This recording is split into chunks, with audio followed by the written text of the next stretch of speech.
फिर हमारे पास निसर्ग दत्त पांचवा साधन नाक है, जो सुगंध दुर्गंध की पहचान करता है।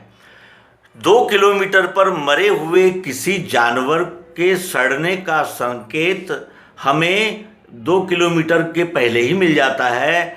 क्यों? क्योंकि हमारे पास ये घ्राणेंद्रिय है, नाक, और इस नाक से सुगंध दुर्गंध ये हमें प्राप्त होते हैं। और ये नाक पृथ्वी से बना है। पुण्यो गंधा पृथ्व्यांच, ऐसा श्रीमद् भगवद गीता कहती है। तो ये हमने पृथ्वी जल अग्नि वायु आकाश, इनसे ही बने हुए आँख, त्वचा, कान, जीभ और नाक, इनके द्वारा शब्द, स्पर्श, रूप, रस, गंध, इनका अनुभव लिया। फिर हमने इसी वस्तु पे प्रयोग किया है। आप भी किसी न किसी वस्तु को सामने रखकर प्रयोग किया करें।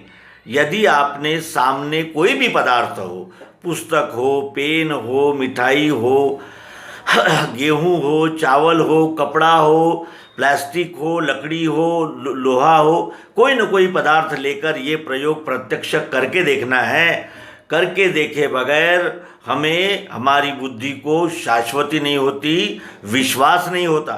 क्योंकि बुद्धि इतनी ठोकरें खा चुकी है, जब तप साधन और अनेक प्रकार के व्रत उपवास यज्ञ याग तप में ये जीव हलाकान हो गया है। और चारों खानियों से वो उत्क्रांत होता आया रहने से अब वो परेशान भी है। लेकिन यहाँ के अनेक प्रकार के सुख उसे लुभाते हैं, इसलिए वो इन सुखों में, यानी ये जो साधन है, इनमें सुख ढूंढता है। वस्तुतः वो सुख का ही दूसरा रूप है। मनुष्य पूर्ण उत्क्रांत होकर आया है, वो स्वयं का स्वरूप जानकर, यानी जिसे कहते हैं विशाल, यानी अखंडित और अनंत सुख का भागी है। लेकिन वो यहाँ अपने अनेक महत्वाकांक्षाओं, इच्छाओं, वासनाओं में फंस जाने से वो यहीं रममाण होता है, आंखें नहीं खोलता। इतना ही अंतर है। इस विश्वरूप परमात्मा से कोई अलग हो नहीं सकता, कोई अलग है नहीं। और अलग कितनी भी प्रयत्न करे तो यहाँ की एक कण भी विश्वरूप परमात्मा से अलग हो ही नहीं सकता है। केवल ये अपने आप को अलग मान बैठा है और इसी का निराकरण करना है। तो हमने इस वस्तु को पीस लिया और घी के साथ सेवन किया। घी सिकता है और शक्कर, यानी ये मिठास मीठी है, प्यारी है। तो घी और मिश्री का मिश्रण जब हमने खाया तो हमें खाते समय बहुत आनंद आया और पेट में गया तो दाह जलन शांत हो गई। हमें बहुत अच्छा लगा, उपयोग में भी अच्छा और परिणाम में भी अच्छा। इसे शास्त्रीय भाषा में सतोगुण कहते हैं। और ये सतोगुण सभी वस्तुओं में होता है, लेकिन फिर उसमें कालांतर में परिवर्तन होता है।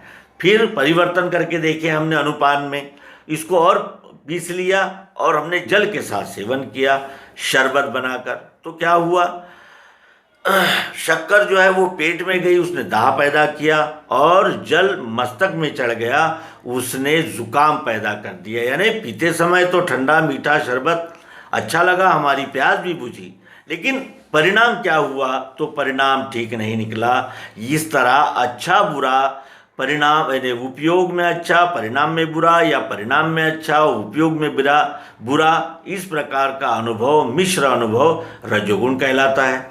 फिर हमने इस वस्तु को ऐसे ही चबा लिया तो क्या हुआ, मसूड़े छिल गए, दांत टूट गए। क्या लाभ हुआ, यानी बुरा ही बुरा अनुभव आना, ये तमोगुण है। ये 5 और शब्द स्पर्श रूप रसगंध और सतोगुण रजोगुण तमोगुण, ये अष्टधा ही क्षर कहलाता है, जो इन श्लोकों में गीता के 15वें अध्याय के 16वें श्लोक में जो कहते हैं कि विश्व में ये पुरुष 2 है, क्षर अक्षर नाम से। क्षर कहा सब भूतों को, कूटस्थ अक्षर कूटस्थ को कहा। क्षर कहा सब भूतों को।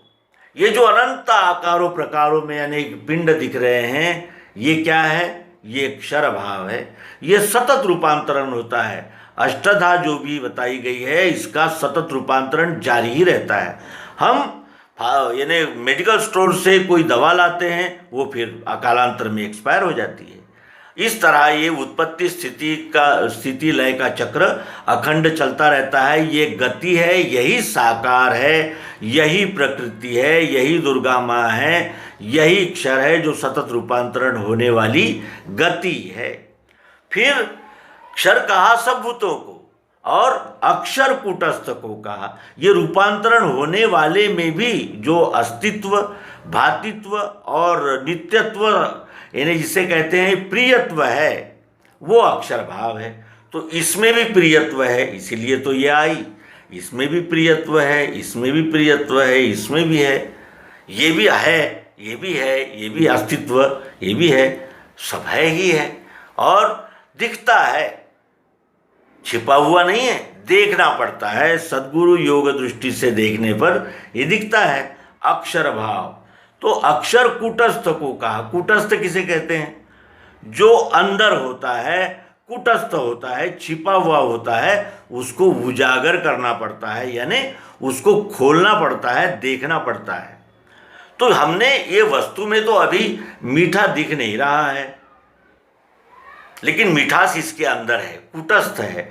उसको देखने के लिए हमें इसका प्रयोग करके प्रयोग करने पर ही इस वस्तु के तीनों गुण विभक्त होकर हमें स्पष्ट रूप से दिखते हैं। तो यहाँ क्षर कहा सबूतों को और अक्षर कूटस्थ को कहा। कूटस्थ जो चाहत, प्रियत्व, जरूरत, मिठास जो सभी कण कण में व्याप्त है, वो अक्षर आत्मा है। चाहे इसके कितने ही रूप बदले, चाहे इसके कितने ही रूप बदले, चाहे इसके कितने ही रूप बदले, इसका प्रियत्व नष्ट होता ही नहीं। इसका प्रियत्व नष्ट होता ही नहीं। कितना भी इसको पीस देंगे तो भी एक एक कण में इसकी जरूरत, चाहत, प्रियत्व उपस्थित रहेगा ही।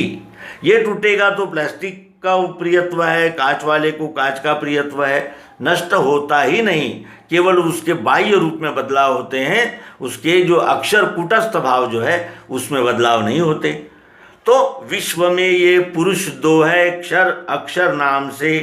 क्षर कहा सब भूतों को, अनंत आकारों को क्षर कहा, अक्षर कूटस्थ को कहा।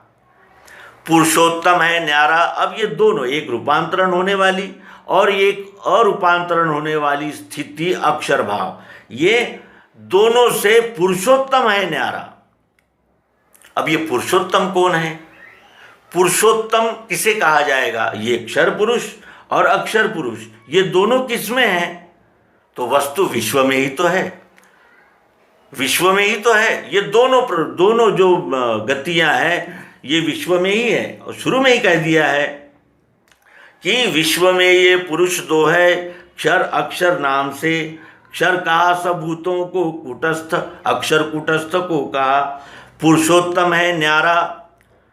इसी वस्तु में हमने अष्टधा देखी, शब्द स्पर्श रूप रसगंध, सतोगुण रजोगुण तमोगुण, जो अलग हो ही नहीं सकते इस वस्तु से। फिर इसमें हमने मिठास देखी, वो भी इस वस्तु से अलग हो ही नहीं सकती।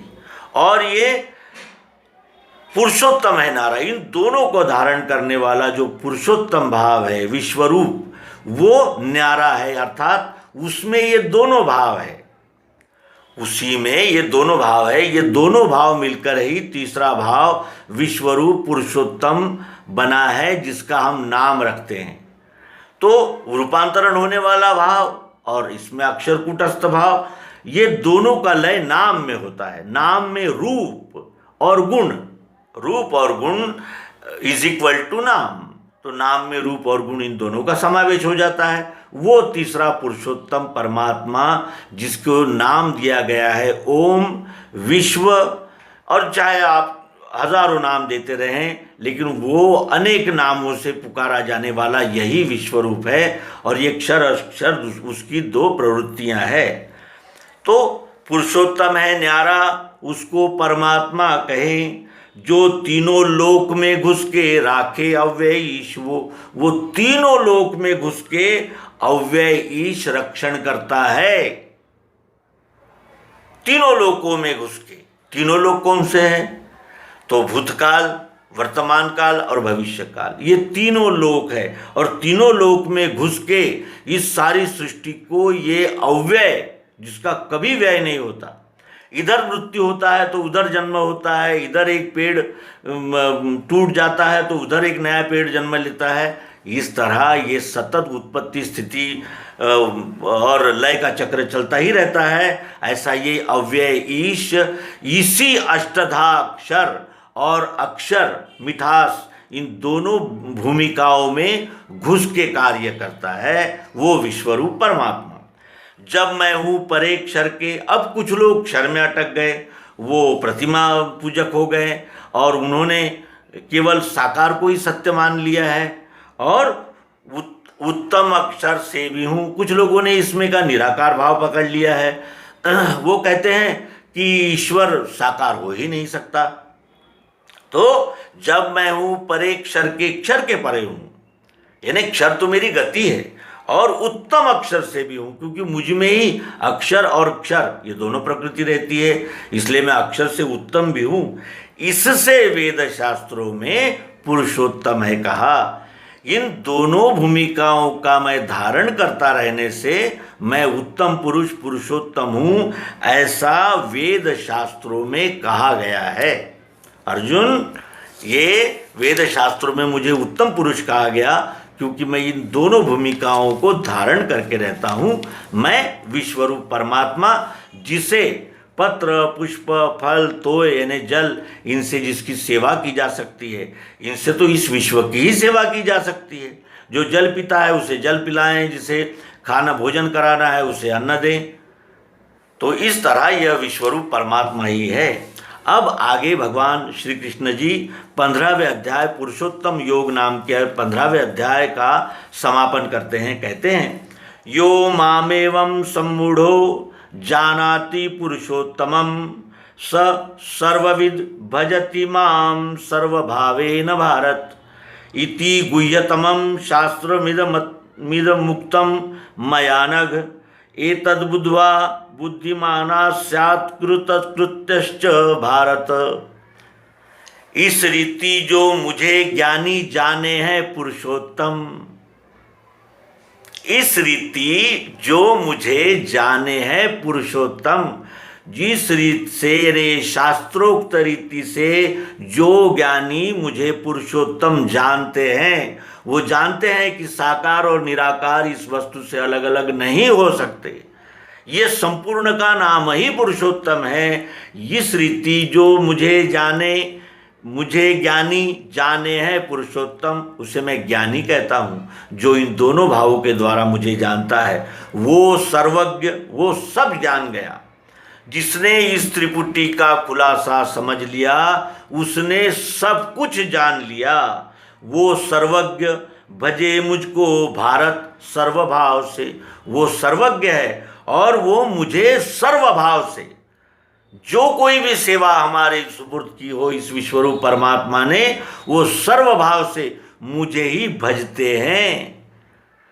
वो सर्वज्ञ भजे मुझको भारत सर्वभाव से, भजते हैं। भक्ति का क्या आशय है? भजन करते हैं। भज का अर्थ होता है सेवा करना।